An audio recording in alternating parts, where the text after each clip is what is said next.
Hello, everybody, and today what we're going to be doing is we're going to be looking through every single game of Week 18 of the NFL and determining who's going to be the winners and the losers. Now, this is probably the most interesting of the weeks due to teams pulling their starters because they don't necessarily need to win. They've already locked in a playoff position, and they don't want to make their starters work any harder than they already are working to, cause a risk of injury, anything like that, which opens the door for the teams they're playing to pick up important victories or, depending on who they are, continue losing. For example, the Bills play the Patriots, who don't want to win, and the Chiefs play the Broncos, who really want to win. So we will be going through every single game, starting from Saturday all the way to Sunday night, and seeing who I think will be taking home the dub in each one. We're going to start with the Saturday slate, which is just the AFC North, as the Cleveland Browns come into Baltimore. The Browns are 3-13, and the Ravens are 11-5. Now, I don't think this game really is a question, but the Browns did beat the Ravens earlier on in the season, and it wasn't all too long ago. It was around week 7 or 8, which technically is 10 weeks ago, but it's not like it was week 2 or 3 when the Ravens were playing really, really bad. And this Ravens team is strange because they've lost to some bad teams. They lost to the Raiders and to the Browns. That is not two teams you want to be losing to. Two teams that are in the top 10 in the NFL draft. But the Ravens also kind of need to win. Like they're in the playoffs, that's guaranteed. However, they also are not necessarily the AFC North 1 seed. That could go to the Steelers, which we'll get to in a moment. But if the Ravens win, they have it locked down anyways. I do think the Ravens will be able to win this one, though. I think the Browns' loss was probably just a fluke, and they will be able to pick up the win and win the AFC North. I don't think that will deter the Steelers, however, as we move on to Steelers and Bengals. Bengals have been 4-8 this season and have fought their way back to 8-8. I don't know how they've done it, but they've somehow gotten to that point already. And they're going to end up playing the Pittsburgh Steelers, who are sitting at 10-6 and have lost 3 straight in all pretty bad games. They had a relatively close game against the Eagles and then were blown out by the Steelers and I think Baltimore themselves. So it's not looking great in Pittsburgh, but this is how every season goes for them. So, oh well. I do think that they will be able to eke one out and end those Bengals playoff hopes no matter what. Because if the Bengals did win, then there will be a lot of come on, Miami, lose. Come on, Denver, lose. And in actuality, I don't think there's enough room for that in the league right now, knowing Twitter. Therefore, Steelers are going to end up winning. Anyways, I don't think that's the reason that the Bengals are going to lose. I think that Pittsburgh defense will finally be able to hold up, and I don't think it'll be a particularly big blowout, but I think it'll be a relatively close game between two pretty good teams. Then we move on to Sunday with the bazillion games they have playing at 1 o'clock, also known as the games that basically do not matter. There are a couple in there that are relatively important, as the Panthers at 4-12 take on the 8-8 Falcons. Now, the Falcons are still technically in the playoff race, but they need a lot to happen in order to make the playoffs. If they beat the Panthers and the Bucs lose to my Saints, then they will go in. However, I don't like the Falcons, so I would like my Saints to personally tank so that they can lose to the Buccaneers, which I think they will end up doing, and therefore eliminating the Falcons from the playoffs, because a Falcons loss is welcome in any situation in the world. Anyways, yeah, the Falcons are going to win their game, though. The Falcons will have that false hope, at least for a while, because the Panthers are not a good football team. However, the Panthers will somehow elect to keep it close, because when they want to play close games, Bryce Young just turns into Tom Brady. So that's just how things work around these parts. We move on to Commanders and Cowboys at 11-5 and 7-9, respectively. Cowboys came up with a bit of an upset win over the Commanders earlier on in the season. That was the game with the special teams blow up on both sides of the ball, but mostly by the Commanders. The really weird fumble return for a touchdown on a kickoff, and then a bunch of missed extra points and field goals. Absolute chaos. I do think the Commanders will rebound from that, though, defeat the Cowboys, and move up to 12-5.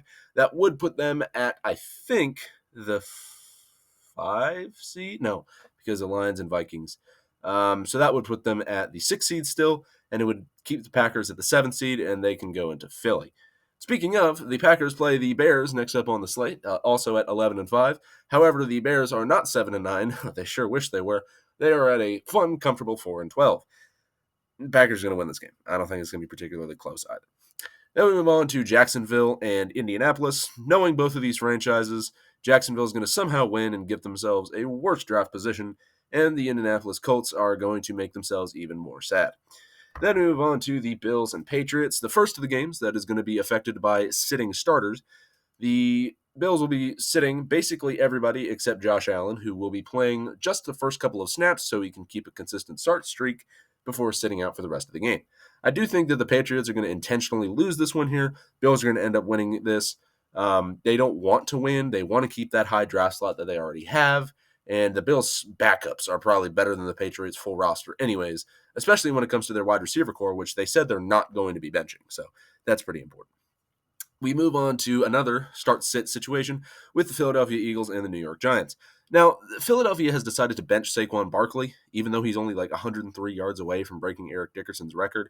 I don't like that decision because Saquon has the Justin Herbert problem of wanting to be too humble. He's humble, and I respect that about him. But just, dude, we need something out of this season. Break the record, because it's only 100 yards. It's against his old team. But either way, they're not going to be playing him. I don't think that's really going to matter. They're going to beat the Giants anyways, because the Giants they don't have anything going for them. Other than last week, they decided to lock in last week for no reason. Lock in.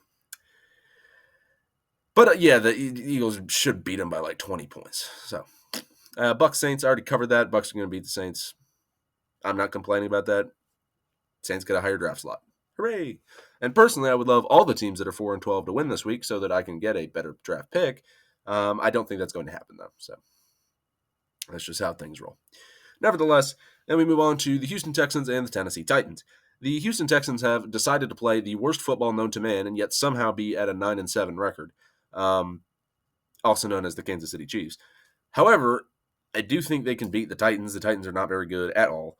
The Titans, I have a good feeling they're going to keep this game close, but I don't think that they're going to end up pulling up with a win. Also, a team that definitely wants to lose so that they can pick someone valuable in the draft. Who's that's going to be? Who knows at this point? It could be Shador. It could be Cam. I don't think it's going to be Travis. That's probably going to be the Patriots. But nevertheless, Titans need someone good in the draft. They're not going to be winning this game. Then we move on to the 49ers and the Cardinals. 49ers are 6-10. Cardinals at 7-9. The Niners should win this game, but they don't have Brock Purdy, so Cardinals are going to win this game.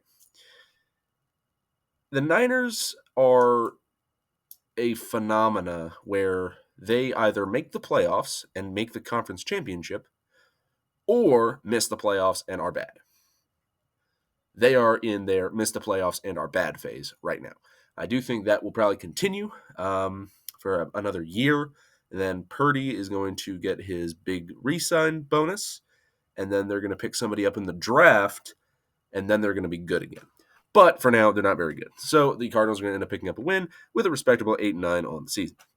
Then we have the Chiefs and Broncos. This is a very interesting game because the Chiefs are 15-1. And there's a lot of talk. Oh, they're a toe away from 14-2. And a PI call from 13-3, and all this other stuff. And that is true. They are not playing good football, and realistically, they should not be 15-1. But they're finding ways to win, and even if that is by official help, they're finding ways to win, and I have to respect that. However, they are resting most of their starters against the Broncos. Broncos are playing for a playoff spot. They definitely want to win that. And the Chiefs really don't want the Bengals to make the playoffs. So they're probably just going to lose intentionally as to make sure that the Broncos will make it and the Bengals do not. Yeah, go Broncos, I guess. They haven't made the playoffs in a hot minute. Have some fun. Play, who's the 2 seed in the AFC? The Bills. Yeah, good luck with that one. Nevertheless, and the Chiefs are not only starting Carson Wentz. I'm pretty sure they're pulling up their third-string practice squad guy to come up and play, which I thought was Chad Henne, but I guess he got cut. Nevertheless, they do not want to win this game, and they're not going to. Now we have the Seahawks and the Rams. This is a game that would have been really, really cool if the Seahawks weren't already eliminated from playoffs, but oh well. I do think that they're going to eke one out of the Rams, who are also resting their starters, which is a bold choice, I would say, at starting the season 1-4 now being 10-6 and barely making the playoffs in a horrendous NFC West and resting your starters in week 18? Really? Like, I respect the decision, but it's also a very weak decision to make. It will end up with the Seahawks winning and then tying the Rams for record-wise, but the Rams have the tiebreaker anyways, so womp womp, Seahawks. Then we have an AFC West clash between the Chargers and the Raiders. I'm pretty sure the Chargers are playing their starters. I'm not certain. If they are, they're going to win, and if they aren't, they're also going to win because the Raiders aren't good and they want to lose. So it's just how things roll around these parts. Hey guys, it's editing me a couple of days after I recorded this. I just realized that I used the exact same joke and sequence 2 different times in this video. I went, it's just how it rolls around these parts twice. That's how you know I'm running out of ideas when it comes to original jokes to make, so I might be cooked. But we will see later on if I made the joke again. So even the teams that could theoretically win because the teams they're playing are resting their starters aren't going to because they don't want to. The Patriots, the Raiders, the Jets are they're a little bit later on in this list. The Browns, the Panthers, the Bears, the Jaguars, but they're still going to win somehow. Nevertheless, they're all losing. Then we have, as I was saying, the Dolphins and the Jets. The Dolphins are also somehow magically in the AFC wildcard still. I don't really know how. They're playing a bad Jets team that they're going to end up beating, going 9-8. I don't think that that's a particularly good statistic for them, that they had to rely on this, and they're this bad. If they do make the playoffs, I will be impressed, but they are going to be blown out by Buffalo in Buffalo. Probably 46-12 is what I'm feeling in my head. If that does end up happening, you all owe me $5,000. Anyways, the last game and the best game, the 14-2 Vikings, the 14-2 Lions. Who wins the North? This is one of the coolest games and the coolest game ideas I think I've ever seen. The 2 best teams in the NFC facing off to determine which one of them will get the 1 seed, the NFC North crown, and prove which is better than the other. Now, the Lions ended up beating the Vikings a little bit earlier on in the season, and it's currently 1-0 in favor of Detroit. The Vikings, on the other hand, if they win, will still take the crown because I think of strength of victory, if I remember correctly. Actually, no, it's just because of wins and losses. Yeah, because they're the same record. Never mind. So this is a very interesting season set. Now, if the Vikings can get their wide receiver core going, I think they will win the game. And if they can capitalize on the injured Detroit defense. If Dan Campbell makes really stupid 4th down decisions in the second quarter, I think the Vikings will win the game. That's probably going to happen anyways. However, if the Lions can get Jahmyr Gibbs running, they will win the game. And if they can get to their magically fast receivers, they'll probably also win the game. Also, if they decide to kick a bazillion field goals, they will also win the game because they have a better kicker. Now, personally, I want the Lions to win. However, knowing Dan Campbell, knowing the Detroit Lions, and knowing the magic of last year, I have to pick the Minnesota Vikings to win this game. I don't think the Vikings will blow out the Lions. I don't think it'll be a 20-point victory. I think they'll win by around 6 or 8 points. I think that Detroit will look really good, but Minnesota makes like a last-minute drive to seal it or something like that. I do think that's how it's going to go, and then Detroit's going to run out of time to score or something like that. And I don't think it will be seen as like, oh, the Lions, they're frauds. Oh, they lost to Minnesota. No, I think it'll be a Detroit's underdog story, being the 5 seed. They're going to go into probably Tampa. They're going to beat Tampa Bay just like they did last year and then make their way onward. The NFC playoff race is insane because as a Saints fan, there are a lot of teams I don't like, but I do like players on them, like Baker Mayfield on the Bucs. So I would like to see Baker do well, but he's also probably going to play the Lions, and I don't want to see him do well there. Meanwhile, if they play the Vikings, I like Sam Darnold and Justin Jefferson. So I kind of want to see them win, but I also don't want to see the Vikings win. So Mentally, that is all also running through my brain as I am making these picks. But as I said, I think the Vikings are going to end up with the win here and the NFC North crown, as well as the 1 seed. So we're going to quickly run through that one last time. The Ravens and Steelers will both win at home in the AFC North clashes, while the Falcons, Commanders, Packers, and Jaguars will pick up wins, alternating their home-away ratios.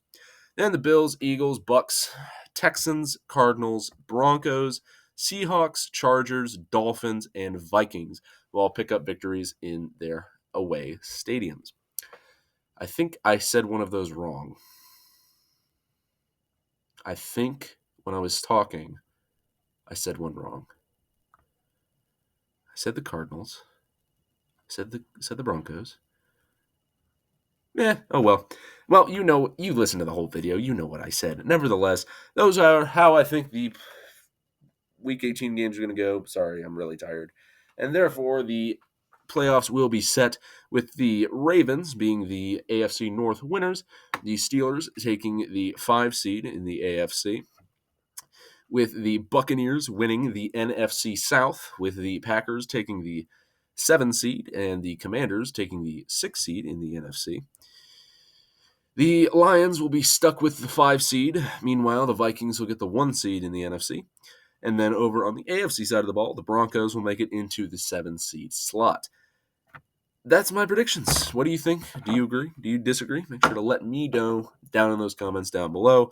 We will see how I did when I do my playoff predictions come a week's time. Make sure you have a good day, good evening, good night, good morning, good dawn, good dusk, good whatever. Make sure to watch any former or future videos on the channel. And goodbye.